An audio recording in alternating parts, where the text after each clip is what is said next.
La ascensión al trono. Joram, hijo de Josafat, heredó el trono de Judá en medio de una dinastía que buscaba seguir a los caminos del Señor.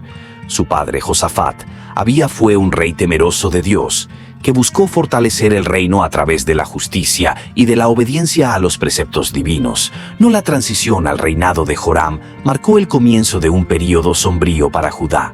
Cuando Joram subió al trono, el deseo de consolidar su poder se apoderó de su corazón, llevándolo a cruelmente y despiadado para mantener su posición y eliminar cualquier amenaza a su reinado. Joram ordenó la ejecución de todos sus hermanos e incluso de algunos de los nobles de Judá que podrían en algún momento cuestionar su autoridad. Esa decisión brutal e innecesaria no solo se la vida de los miembros de su propia familia, pero también mostró lo lejos que era el legado piadoso dejado por su papá. Los pasillos del palacio fueron manchados por la sangre de los inocentes y el pueblo de Judá comenzó a darse cuenta de que el nuevo rey gobernaría con mano de hierro y corazón endurecido. Esta serie de las ejecuciones marcaron el comienzo de un reinado caracterizado por la tiranía y la inseguridad, influencia de Jezabel y Atalia. Joram se casó con Atalía, hija de Acab y Jezabel, una unión que trajo graves consecuencias espirituales y políticas para el reino de Judá. Jezabel, madre de Atalía, había sido una figura poderosa y perversa en el reino del norte, conocido por promover la adoración a Baal y perseguir a los profetas del Señor. La influencia de esta familia, marcada por la idolatría y la corrupción, comenzó a extenderse rápidamente en Judá, siguiendo los pasos de su suegro Acab, que había introducido la idolatría en Israel. Joram permitió que Atalía y su corte trajeran prácticas paganas para Jerusalén. Altares dedicados a Baal comenzaron a surgir en los alrededores de la ciudad y las tradiciones de adoración al Dios de Israel fueron lentamente sustituidas por rituales profanos. Joram, al aceptar esta influencia negativa, apartó al pueblo de los caminos del Señor.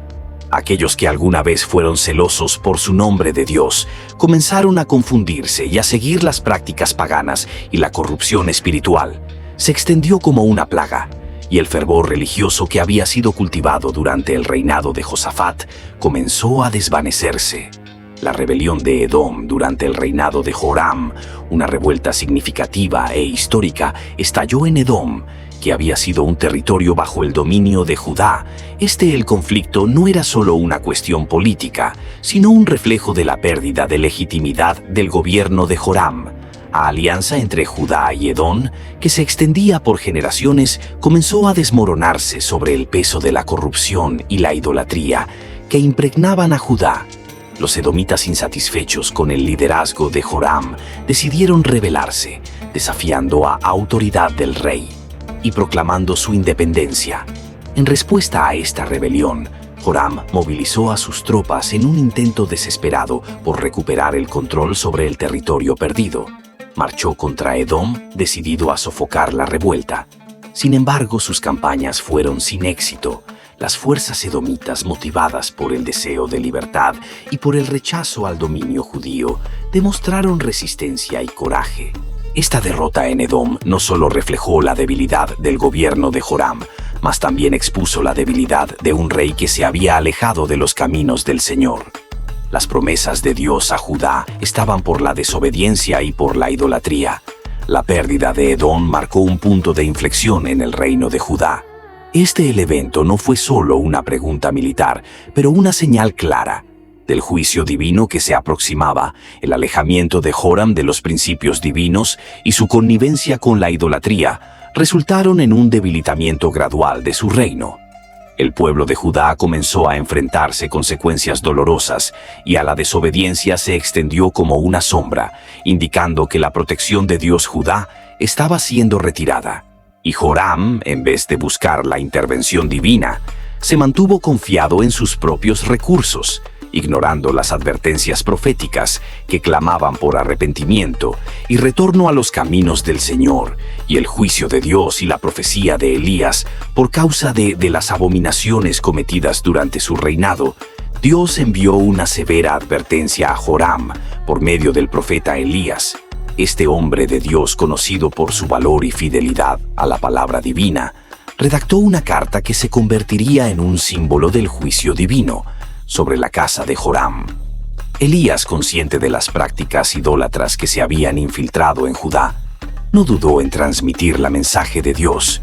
La carta traía una profecía alarmante de que Joram no solo se enfrentaría a una dolorosa enfermedad, pero su dinastía se extinguiría, así como había hecho con sus manos al usurpar trono. Y la profecía de Elías era un fuerte llamado al arrepentimiento y una demostración de la gracia de Dios que todavía buscaba restaurar a su pueblo. Sin embargo, Joram, en su orgullo y dureza de corazón, ignoró las advertencias y continuó en su rebeldía. La declaración de Elías no era solo una amenaza, era un reflejo de la justicia divina que se cumpliría. El rey, en lugar de volverse hacia Dios, optó por ignorar la voz del profeta, mostrando que su liderazgo está completamente distorsionada por la idolatría y la crueldad, según la profecía se aproximaba a concretar. El corazón de Joram permaneció endurecido. La decisión de continuar en pecado y su incapacidad para escuchar las advertencias proféticos lo llevaron por un camino de destrucción inevitable, y el juicio de Dios sería un claro ejemplo de cómo la desobediencia puede llevar a la caída de un rey. Al mismo tiempo sirve como una advertencia a los que se alejan de los caminos del Señor. La enfermedad mortal, al igual que el profeta Elías había advertido, la palabra de Dios se cumplió en la vida de Joram, y fue afectado por una terrible enfermedad que comenzó a erosionar sus intestinos, resultando en un sufrimiento insoportable.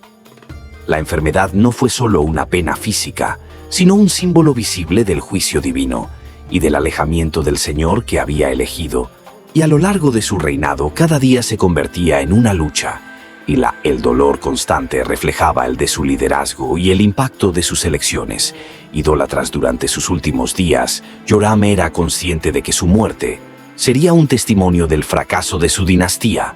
Pasaba las horas en un lecho de muerte, su salud se deteriora lentamente, y la soledad envolvió el trono que una vez ocupó, símbolo de poder, y la autoridad permanecía vacía y despreciado, un reflejo de su incapacidad para liderar con justicia y temor a Dios. Los recuerdos de sus acciones crueles y la idolatría que permitió seguían atormentándolo. Después de 8 años de reinado, Joram murió en agonía, sin dejar un legado digno de honor. El pueblo de Judá, que podría haber prosperado sobre un liderazgo justo, ahora se veía ante de un futuro incierto. Su muerte no generó una reflexión sobre el precio de la desobediencia y decisiones equivocadas. El trágico final de Joram es un recordatorio solemne de que aquellos que se alejan de los caminos del Señor enfrentan la secuencia de sus acciones, tanto en esta vida como en la eternidad. Después de la muerte de Joram, fue sepultado en la ciudad de David, pero no en las tumbas de los reyes, una clara indicación del desagrado del pueblo y de la falta de respeto que había cultivado durante su reinado. Y el entierro no era un tributo al poder que ejerció, sino un símbolo de su fracaso siguiendo los caminos del Señor. Es un testimonio de su desobediencia. Joram es un ejemplo trágico de cómo apartarse de los principios divinos conduce a la ruina y al sufrimiento, no solo individuo, sino también para una nación entera. La vida de Joram nos enseña lecciones valiosas sobre la importancia de mantenerse firme en los caminos de Dios. Nos recuerda que seguir consejos impíos y dejarse llevar por influencias negativas puede desviarnos de la verdad y de la justicia. En tiempos de crisis, cuando nos enfrentamos a decisiones difíciles, debemos buscar la guía divina y evitar las trampas de la idolatría y de la corrupción. El temor a Dios es el principio de la sabiduría y el camino que nos lleva a una vida plena y bendita. Que la historia de Joram sea una advertencia para todos nosotros, que podamos reflexionar sobre nuestras elecciones y actitudes, buscando siempre vivir en fidelidad al Señor. Es solo a través del reconocimiento de la soberanía de Dios y de la adhesión a sus enseñanzas que encontraremos paz, esperanza y un futuro prometedor. Así como el sol se pone sobre Jerusalén, simbolizando el fin de un día, que podamos mirar hacia el amanecer de un nuevo día, con fe y renovación, listos para seguir la voluntad de Dios en nuestras vidas, y nuestros corazones siempre deben reflexionar sobre la vida de Joram y las lecciones que nos trae su historia. Recordemos que cuando nos alejamos de los caminos del Señor, podemos enfrentar consecuencias devastadoras, pero elegir seguir a Dios, abrimos la puerta por un futuro de esperanza y bendiciones. Si has sido tocado por este mensaje y desea profundizar su relación con Dios, no olvides inscribirte en nuestro canal. Haga clic en el botón de suscríbete y activa Tinkerbell para no perderte ninguna de nuestras reflexiones espirituales y enseñanzas bíblicas. Si este video le ha hablado a su corazón, deje que tu me gusta y compártelo con tus amigos. Queremos escuchar tu voz, así que deja un comentario a continuación. ¿Qué lección ha aprendido con la historia de Joram? Su participación es fundamental para que juntos podamos crecer en fe y conocimiento. Gracias por ver. Que a la luz del Señor guíe su camino y que siempre busca vivir en fidelidad a Él. Hasta la próxima y que Dios los bendiga tú abundantemente.